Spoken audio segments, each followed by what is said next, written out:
El día político empezó aparentemente como cualquier otro, con los habituales mensajes del PP tratando de colocar su discurso sobre ETA para sostener la estrategia de confrontación que llevan meses estirando hasta límites casi surrealistas.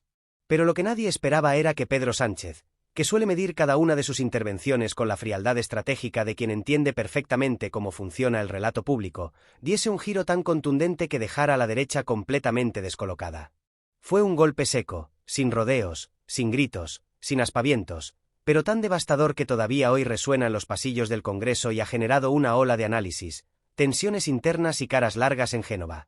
Y es que lo que Sánchez hizo no fue simplemente responder a una manipulación de Ayuso, lo que hizo fue desmontar por completo el mecanismo retórico que sostiene la narrativa entera del PP desde hace años. Todo empezó cuando la enésima intervención de Ayuso volvió a recurrir, casi como un tic automático, a la palabra ETA. Ya ni siquiera sorprende. Se ha convertido en un recurso tan habitual, tan mecánico, tan previsible, que mucha gente ya lo percibe como una muletilla y no como un argumento. Lo repite como si fuese un botón que activa de forma automática un aplauso en ciertos sectores. Pero esta vez, a diferencia de otras, había un ambiente distinto. La manipulación reciente había sido tan evidente, tan burda, tan incompatible con el respeto debido a las víctimas y a la memoria real de lo ocurrido, que el país ya estaba cansado antes incluso de que Ayuso abriese la boca. Y el cansancio se convirtió en hartazgo cuando Feijóo, intentando sostener el relato incendiario, subió al escenario de lo que pretendía ser una manifestación pero terminó pareciendo un mitin improvisado, repitiendo las mismas frases desgastadas que ya no tienen fuerza para movilizar a nadie. Era el escenario perfecto para que Pedro Sánchez aprovechara la oportunidad de dar un golpe político que hiciera temblar la estrategia del PP, pero la magnitud de su intervención superó todas las expectativas. No se limitó a decir que el PP mentía, como hace cualquier gobierno cuando la oposición manipula. No. Lo que hizo fue exponer, con una claridad quirúrgica, cómo funciona la maquinaria de bulos de la derecha, cómo construyen narrativas emocionales en torno a fantasmas del pasado y cómo, cada vez que se quedan sin argumentos de presente, recurren a ETA como llave universal para activar la indignación artificial en sus bases. Y lo dijo con un tono tan firme, tan sereno y tan documentado que Feijóo quedó paralizado, como si no supiera si responder, callar o retirarse. Ese fue el primer golpe, dejar claro que el discurso ETA del PP no nace de un compromiso sincero con las víctimas ni con la memoria, sino de una necesidad desesperada de compensar la falta de proyecto político. Lo que Sánchez explicó, sin necesidad de alzar la voz, es algo que muchos ciudadanos llevan meses intuyendo: la derecha ha convertido la memoria en propaganda. Y cuando esas palabras se pronuncian desde la tribuna del Congreso, con cámaras retransmitiendo en directo y con Feijóo mirando sin saber dónde meterse, adquieren un peso que iba mucho más allá de la discusión del día. A medida que hablaba, el ambiente en el Congreso se volvió denso, incómodo, de esos momentos en los que el silencio dice más que cualquier réplica. Incluso algunos diputados del PP bajaron la mirada, no por vergüenza ajena, sino porque eran conscientes de que la ciudadanía estaba viendo algo que hacía tiempo no ocurría: un presidente capaz de exponer, sin rodeos, la falta de honestidad intelectual del principal partido de la oposición. Y ese tipo de contraste entre el rigor de unos y la propaganda de otros es el que, poco a poco, moldea la opinión pública. Pero el golpe no quedó ahí. Lo verdaderamente explosivo vino cuando Sánchez, después de desmontar el bulo de Ayuso, giró hábilmente el debate hacia el futuro político del país y lanzó un mensaje que pilló a todos por sorpresa: tendió la mano a Puigdemont. No como gesto de debilidad, sino como afirmación de un camino político firme, diálogo, estabilidad y resolución democrática de los conflictos territoriales. Era una jugada de una inteligencia política enorme, porque mientras el PP está atrapado en el pasado, repitiendo mantras que ya no emocionan a casi nadie, Sánchez se proyectaba hacia adelante, hacia una solución política que deja a la derecha sin posición, sin relato y sin alternativa. Feijóo, que esperaba un debate en el terreno de la crispación, quedó completamente fuera de juego. La mano tendida a Puigdemont no era solo un movimiento táctico, era un golpe estratégico. Demostraba que mientras el PP sigue obsesionado con ETA, el gobierno está resolviendo lo que realmente importa hoy. Y eso hizo que el contraste fuera todavía más demoledor. El PP, atrapado en el pasado; el gobierno, construyendo el futuro. El PP, sin proyecto; el gobierno, avanzando. El PP, gritando; el gobierno, negociando. La diferencia era tan grande que incluso analistas conservadores tuvieron que admitir que Feijóo había quedado desbordado. Pero lo más interesante llegó fuera del Congreso. Las redes sociales, que han sido un terreno fértil para la desinformación en los últimos meses, estallaron esta vez en sentido inverso. Miles de usuarios comenzaron a difundir la intervención de Sánchez con comentarios del tipo: por fin alguien le dice la verdad al PP. Ya era hora de desmontar estas mentiras. Ayuso no puede seguir usando ETA como si fuera un juguete político. Y lo que hizo que la ola fuese aún más poderosa fue que esas reacciones no provenían solo de la izquierda militante, sino también de ciudadanos moderados, de votantes cansados de la crispación, incluso de personas que en su momento votaron al PP pero que ahora están agotadas de ver cómo su propio partido se ha convertido en una máquina de ruido sin ideas. La clave del éxito del mensaje de Sánchez no fue su contundencia, sino su legitimidad. No estaba insultando, no estaba atacando personalmente, no estaba gritando. Estaba describiendo un fenómeno que la ciudadanía reconoce, que ve cada día y que ya no acepta: el uso del dolor ajeno como arma. El PP, durante años, logró imponer la narrativa de que hablar de ETA era sinónimo de autoridad moral. Pero cuando el relato se usa con tanta frecuencia, en contextos donde no viene a cuento, se deteriora. Y cuando desde el otro lado del espectro político se explica con calma cómo se construye ese abuso, la ciudadanía abre los ojos de una vez. Y en paralelo, la mano tendida hacia Puigdemont detonó una segunda ola de reacciones. La derecha intentó usarlo para avivar la indignación, pero esta vez el fuego no prendió. Porque la gente ya está cansada de los discursos catastrofistas, cansada de oír que cada movimiento del gobierno es el fin de España. Lo que ocurrió después del golpe narrativo de Pedro Sánchez fue casi más interesante que el propio momento en el que desmontó el bulo de Ayuso. En política, la primera reacción suele ser instintiva, casi automática, pero la segunda reacción, la que llega cuando los discursos se asientan, cuando los asesores ya han analizado el impacto, cuando los partidos empiezan a medir la temperatura pública, es la que revela el verdadero estado emocional de cada bloque. Y en este caso, la diferencia entre el gobierno y el PP fue abismal. Sánchez transmitía calma, seguridad y una sensación de control absoluto del relato. Feijóo y Ayuso, en cambio, mostraron nerviosismo, improvisación y un desconcierto que ni siquiera sus portavoces pudieron ocultar. Las horas posteriores estuvieron llenas de intentos desesperados de la derecha por recomponer la narrativa perdida. Lo primero que intentaron fue negar que Ayuso hubiese difundido un bulo, pero esa estrategia murió antes de nacer porque el propio vídeo circulaba sin parar en redes, reproducido miles de veces por usuarios que señalaban la manipulación de forma clara y directa. No había manera de esconderlo. No había montaje posible. No había encuadre que salvar. Y eso es lo que más duele a los partidos que se apoyan en la propaganda. Cuando la mentira queda expuesta de forma tan evidente, su capacidad de control se derrumba. Feijóo, al darse cuenta de que negar no funcionaba, intentó pasar al ataque, acusando a Sánchez de usar las instituciones para blanquear el independentismo. Pero el ataque sonó hueco, desconectado del contexto, más propio de un argumentario mecánico que de un líder capaz de leer la situación real. Cada frase suya parecía sacada de un cajón de consignas escritas hace meses, como si no supiera adaptarse al momento político. Y mientras él recitaba esas líneas gastadas, la ciudadanía seguía comentando lo que realmente importaba: que Sánchez había dicho la verdad y que el PP había quedado nuevamente expuesto. El contraste entre la estabilidad del gobierno y la fragilidad del PP se hizo aún más evidente cuando periodistas de diversos medios comenzaron a analizar la intervención de Sánchez con más detalle. Algunos destacaron la habilidad retórica del presidente, otros el modo en que había devuelto la política al terreno de la realidad frente al teatro constante de la derecha. Pero hubo un análisis que se repitió con insistencia: Sánchez había logrado colocar al PP frente a un espejo que llevaba mucho tiempo evitando. Un espejo que mostraba un partido atrapado en el pasado, obsesionado con un relato que ya no moviliza y carente de cualquier alternativa política real. Mientras esos análisis se multiplicaban, Ayuso reapareció en un acto público en Madrid, donde intentó recuperar el control utilizando su estilo habitual: frases cortas, tonos elevados, afirmaciones contundentes que buscan convertirse en titulares. Pero esta vez no funcionó. Los periodistas le preguntaron directamente por el bulo desmontado por Sánchez, y aunque intentó esquivarlo, su respuesta resultó tan débil que se viralizó por las razones equivocadas. Intentó insistir en que el gobierno convive con el entorno de ETA, pero esa frase, repetida tantas veces, ya no generaba miedo ni indignación, generaba cansancio. El público está harto de escuchar siempre lo mismo, especialmente cuando lo que se dice no está acompañado de hechos ni de propuestas. Ese fue uno de los momentos en los que quedó más claro que el relato de ETA ya no es el arma que antes fue. La palabra ha perdido la capacidad de activar emociones fuertes. Y no porque la memoria no importe, importa, y mucho. sino porque las generaciones actuales ya no están dispuestas a permitir que ese recuerdo se manipule una y otra vez para fines partidistas. La falta de respuesta emocional a las palabras de Ayuso no fue casualidad, fue la señal más clara de un cambio profundo en la sensibilidad colectiva del país. Mientras tanto, el gesto de Sánchez tendiendo la mano a Puigdemont se analizaba desde múltiples ángulos.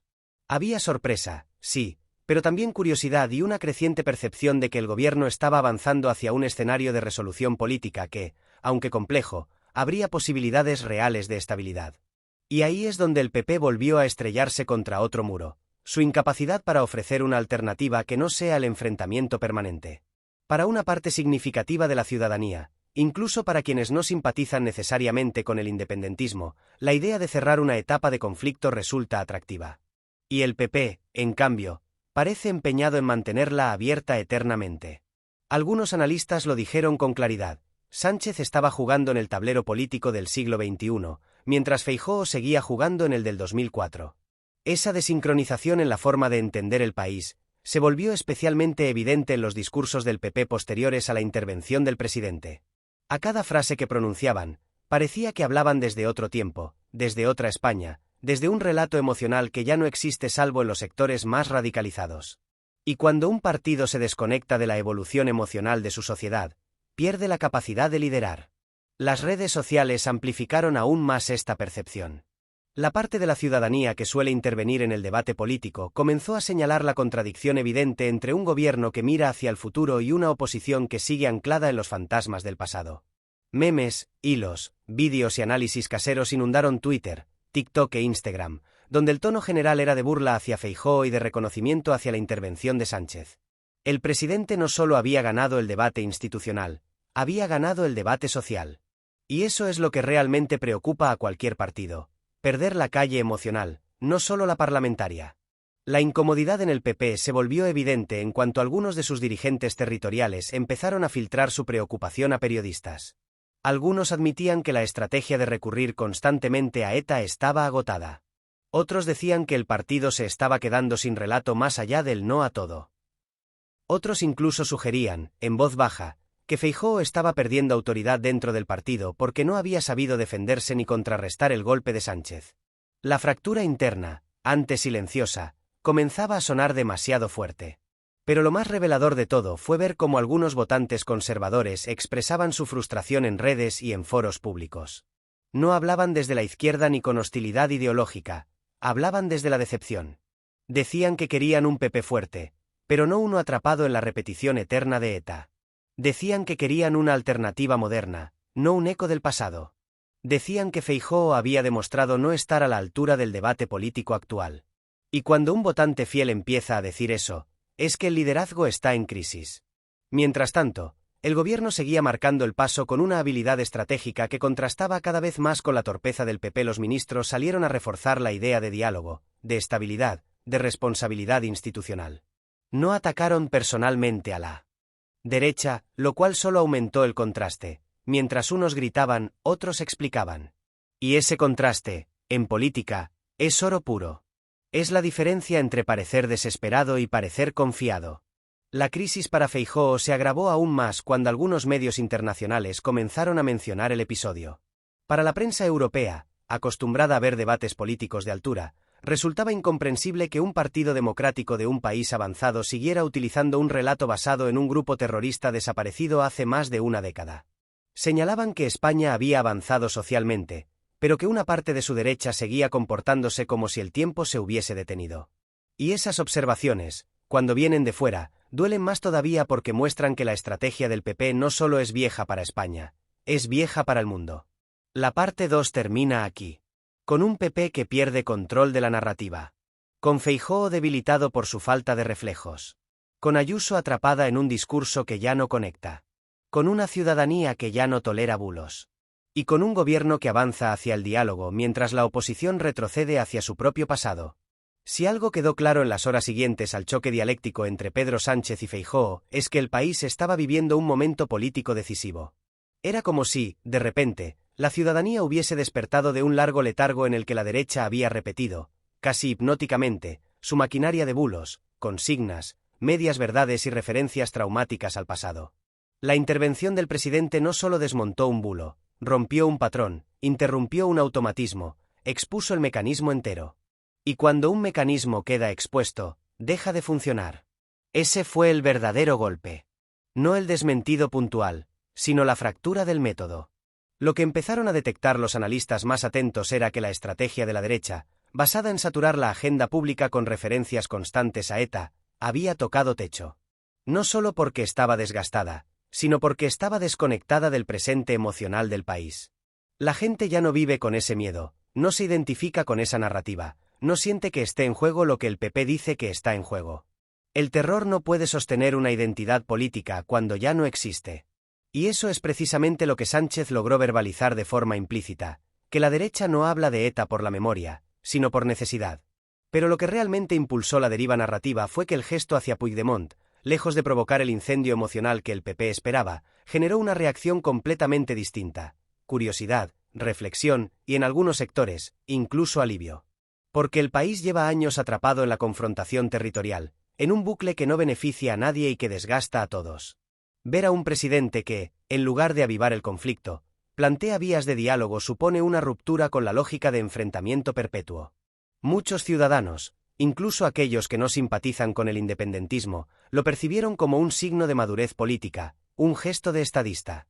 Feijóo no estaba preparado para enfrentarse a un adversario que no juega al caos. El PP, al igual que Vox, lleva demasiado tiempo construyendo su estrategia sobre el supuesto de que el gobierno siempre será reactivo, siempre será defensivo, siempre estará a la defensiva frente a los ataques. Pero lo que ocurrió aquí fue lo contrario. Sánchez tomó la iniciativa. No esperó al relato de la derecha. No respondió en su terreno. Les arrebató la narrativa de las manos, la reformuló y la proyectó hacia adelante. Y cuando un partido opositor se ve obligado a reaccionar, en lugar de marcar el ritmo, ya ha perdido. Lo más devastador para Feijóo fue que este giro narrativo no se dio en despachos, ni en titulares controlados, ni en tertulias favorables. Se dio en directo, ante millones de personas. La televisión mostró a un líder del gobierno que se veía cómodo en su papel, seguro de su argumentación, preciso en su crítica. Y mostró a un líder de la oposición rígido, incómodo, repitiendo códigos discursivos sin alma, sin convicción, sin capacidad para adaptarse al momento. Esa diferencia de energía emocional es lo que explica por qué la opinión pública giró tan rápidamente. La gente no compara ideologías en bruto, compara seguridad con nerviosismo, proyecto con vacío, serenidad con ruido. Pero fue en las reacciones ciudadanas donde se reveló el verdadero alcance del golpe. En redes sociales, la conversación se transformó de forma radical. Durante meses, el PP había conseguido situar determinados marcos narrativos: que España estaba al borde del colapso institucional, que el gobierno estaba entregado al independentismo, que la convivencia estaba en riesgo, que el país vivía una situación de emergencia. Pero en cuestión de horas, esos marcos se desmoronaron. El vídeo de Sánchez desmontando el bulo circulaba como un soplo de aire fresco. La gente escribía cosas como: por fin alguien les para los pies, esto es lo que hacía falta, ya está bien de tanta mentira. Y lo más relevante es que muchos de esos comentarios provenían de personas que no son especialmente activas políticamente. Señoras mayores, estudiantes, trabajadores, votantes desencantados. Gente que normalmente no comenta sobre política, pero que esta vez sintió la necesidad de intervenir. Cuando la gente común entra al debate, es que algo profundo está pasando. Un fenómeno especialmente interesante fue el surgimiento de una frustración transversal hacia el PP. No solo desde la izquierda, sino desde sectores moderados, incluso antiguos votantes conservadores. Algunos expresaban que estaban cansados de un partido que vive anclado en el pasado. Otros, que echaban de menos una derecha moderna, europea, capaz de hacer política sin recurrir al miedo. Otros, más directos, decían: basta ya de ETA, queremos ideas. Estas reacciones, aunque dispersas, formaban un patrón claro: la derecha había cruzado el umbral emocional de tolerancia del país. Ayuso, intentando recuperar iniciativa, hizo lo que siempre hace: elevar el tono. Pero esta vez sus discursos, que antaño tenían impacto entre sus bases, sonaban como una repetición mecánica de sí misma. Era como si la escuchásemos desde una grabación vieja, sin capacidad de sorprender, sin contenido nuevo, sin fuerza emocional. Sus intervenciones repetían una y otra vez conceptos que ya no movilizan a nadie que no esté profundamente radicalizado. La desconexión fue instantánea. Cada palabra reflejaba no liderazgo, sino desgaste. El segundo impacto llegó cuando varios periodistas de trayectoria reconocida se atrevieron a decir abiertamente que la estrategia del PP era insostenible. No usaban palabras incendiarias, no buscaban polémica. Simplemente señalaban que el país quiere avanzar, no retroceder. Que la política del miedo ya no genera adhesión. Que la oposición necesita ofrecer algo más que negación. Y que la derecha española, si quiere ser relevante, debe dejar de utilizar ETA y empezar a hablar de lo que de verdad importa a la población: salarios, vivienda, sanidad, futuro. Este tipo de análisis, que hasta hace poco eran marginales en los medios convencionales, comenzaron a aparecer en columnas que leen miles de personas. Y cuando el análisis moderado coincide con la percepción popular, el cambio social se acelera. A la vez, en los círculos empresariales, tradicionalmente cercanos al PP, se empezó a comentar lo preocupante que había sido ver a Feijóo desarmado en pleno debate público. No porque compartieran las propuestas del gobierno, sino porque necesitan una oposición fuerte, moderna, capaz de garantizar estabilidad. Y lo que vieron fue todo lo contrario: un partido atrapado en batallas simbólicas que ya no tienen rentabilidad. Que en esos círculos se mencione la palabra agotamiento respecto al PP es algo que hace unos meses habría parecido impensable. El gesto hacia Puigdemont funcionó como una prueba de estrés para toda la oposición. Vox, como era previsible, reaccionó con gritos y acusaciones apocalípticas. Pero el PP, que lleva meses intentando diferenciarse de la ultraderecha mientras depende emocionalmente de ella, quedó en evidencia. Cuando Feijóo criticó el acercamiento al diálogo, esos ciudadanos que quieren pasar página lo vieron como parte del problema y no de la solución. Para ellos, el PP no defendía a España, defendía un conflicto infinito que ya no representa a nadie más que a sí mismo. Mientras tanto, algo muy significativo ocurría en Cataluña. El gesto de Sánchez fue recibido no como una concesión, sino como una oportunidad. Eso desarmó otro relato del PP, el que decía que todo diálogo con el independentismo equivalía a debilidad. El país entero empezó a ver una realidad más compleja: que dialogar no es rendirse, que negociar no es traicionar, que avanzar no es claudicar. Y eso dejó al PP sin su herramienta favorita, la acusación de traición. La fractura interna dentro de la derecha también se hizo más evidente. En privado, varios dirigentes reconocían que la estrategia centrada en ETA había sido un error. No lo decían por empatía hacia la memoria histórica, sino porque habían comprendido que era electoralmente inútil. Para ellos, la molestia no era moral, era pragmática. Habían invertido semanas en relanzar una narrativa que no solo no funcionó, sino que les dejó más débiles que antes. Y sus bases, en lugar de movilizarse, se desanimaron. En ese contexto, el gobierno se consolidaba como actor central del escenario público. No solo por su capacidad de articular un mensaje coherente, sino porque la oposición estaba entregándole el terreno emocional sin pelearlo. La serenidad frente al ruido, la precisión frente al bulo, el diálogo frente al bloqueo.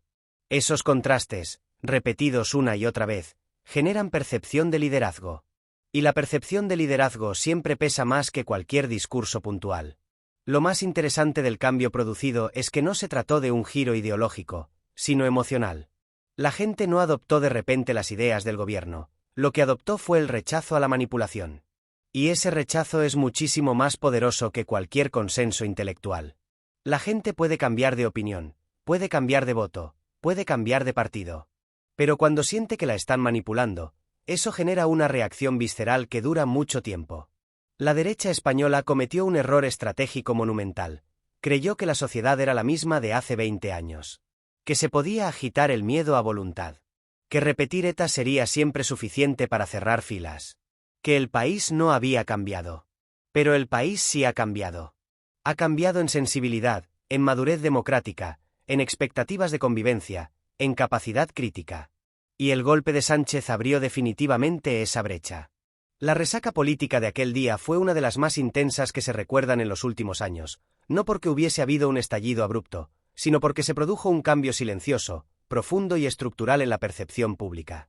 Lo que empezó siendo un enfrentamiento parlamentario con el enésimo bulo de Ayuso terminó revelando algo mucho más grande: el final de ciclo del discurso del miedo en la política española. Fue como si, de repente, una gran parte del país hubiese comprendido, no por análisis racional, sino por intuición colectiva, que la derecha está atrapada en un bucle emocional que ya no representa a nadie. Y en ese descubrimiento, Pedro Sánchez emergió como un líder capaz de encarnar el tránsito hacia una política adulta, mientras Feijóo quedaba reducido al reflejo de una estrategia del pasado que ya no tiene fuerza para mover corazones. Las horas avanzaban y cada nuevo análisis mediático confirmaba que el impacto del discurso del presidente había sido mayor de lo que incluso sus propios asesores calculaban. Lo que Sánchez hizo no fue solo desmontar un bulo puntual, fue exponer un patrón, una estrategia entera, una manera de entender la política basada en la manipulación emocional constante. Y ese espejo, puesto delante de la derecha, resultó devastador. Porque la ciudadanía llevaba tiempo percibiendo ese desgaste de manera fragmentada, en pequeños gestos, en discursos repetidos, en la falta de alternativas, en el recurso obsesivo a ETA, pero nadie lo había pronunciado de forma tan clara y tan directa en un espacio institucional. Cuando Sánchez lo dijo, todo encajó. Eso explica la profundidad del giro. La gente no cambió de opinión política por un argumento concreto, sino porque reconoció una verdad más grande, que la derecha se había quedado sin alma. Esa sensación se expandió como un humo fino que va entrando por cada rendija del debate público. Las tertulias empezaron a girar hacia preguntas que parecían inocentes pero que escondían un juicio letal. ¿Qué ofrece realmente el PP? ¿Qué propuesta tiene para el país? ¿Cuál es su visión más allá del no? ¿Por qué repiten siempre las mismas palabras? ¿Por qué necesitan recurrir al pasado cada vez que el presente les va mal? Ese tipo de preguntas son mortales para un partido político, porque no se responden con un titular ni con un eslogan, se responden con proyecto. Y el PP, una vez mostrado el espejo, quedó claro que no tiene ninguno. A la vez, la mano tendida a Puigdemont siguió reconfigurando el mapa emocional del país. Para algunos sectores era provocadora, para otros arriesgada, para otros valiente. Pero en todos los casos despertaba reflexión. Y la reflexión es lo contrario de la crispación. La crispación moviliza instintos, pero la reflexión moviliza inteligencia. Y cuando la ciudadanía reflexiona, la derecha que vive de impulsos pierde fuerza. Ese fue, paradójicamente, el efecto más potente de la oferta de diálogo. Obligó a la sociedad a pensar en términos de futuro, no de pasado. Y al PP lo dejó completamente fuera de juego. Las reacciones internas dentro de la derecha fueron un caos. Algunos sectores, especialmente los más cercanos a la ultraderecha, pedían aumentar la agresividad y redoblar la estrategia emocional. Otros, más pragmáticos, pedían suavizar el tono, abandonar el discurso de ETA y volver a hablar de economía, empleo, impuestos. Pero ninguno de los dos sectores tenía respuesta para lo ocurrido. Porque lo ocurrido no era una crisis de estrategia, era una crisis de identidad. El PP no sabía quién era. No sabía si seguir obedeciendo la lógica de Ayuso, que vive políticamente del ruido, o intentar recuperar el perfil de una derecha institucional europea, que es lo que Feijóo pretendía representar sin demasiado éxito. Esta tensión, ya presente desde hace meses, estalló internamente tras aquel episodio. No era una lucha explícita, sino silenciosa, soterrada. Pero estaba ahí. Algunos dirigentes territoriales se quejaban de que Ayuso les arrastraba a un radicalismo que les hacía perder votos moderados. Otros acusaban a Feijóo de debilidad y falta de carisma. Y ambos sectores, en el fondo, se daban cuenta de que la intervención de Sánchez había puesto en evidencia algo que se quería ocultar, que el PP es un partido atrapado entre dos almas incompatibles. Y que, mientras tanto, el gobierno actuaba como un bloque cohesionado, con estrategia, con liderazgo y con un sentido claro del tiempo político. Lo que más llamó la atención de muchos analistas es que el país parecía preparado para un cambio emocional profundo. Durante años, la derecha había logrado imponer un clima de cansancio, miedo y crispación. Pero aquel episodio reveló que ese clima ya no tenía fuerza. La gente quería otra cosa. Quería estabilidad. Quería soluciones. Quería calma. Quería avanzar. Y eso explica por qué la mano tendida a Puigdemont no provocó el terremoto emocional que el PP esperaba. La derecha había construido un relato donde cualquier gesto de diálogo era sinónimo de caos, pero la realidad era que la sociedad estaba ya inmunizada contra ese tipo de alarmismos. Habían gritado lobo tantas veces que el país había dejado de creerlos. El PP quedó así atrapado en su propio eco. Cada palabra que pronunciaban sonaba reciclada. Cada crítica parecía un calco de la anterior. Cada aparición pública de Feijóo o Ayuso recordaba más a un ritual que a una propuesta política real. Y en ese contexto, era imposible contrarrestar la frescura narrativa del gobierno.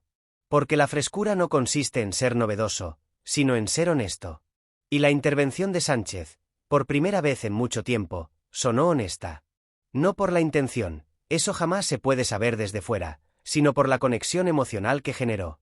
La honestidad política no es un acto moral, es una percepción. Y la percepción se impuso. La fractura en la derecha se amplió cuando figuras mediáticas conservadoras, tradicionalmente alineadas con el PP, comenzaron a cuestionar públicamente la utilidad del discurso de ETA. Algunos decían que era una herramienta agotada.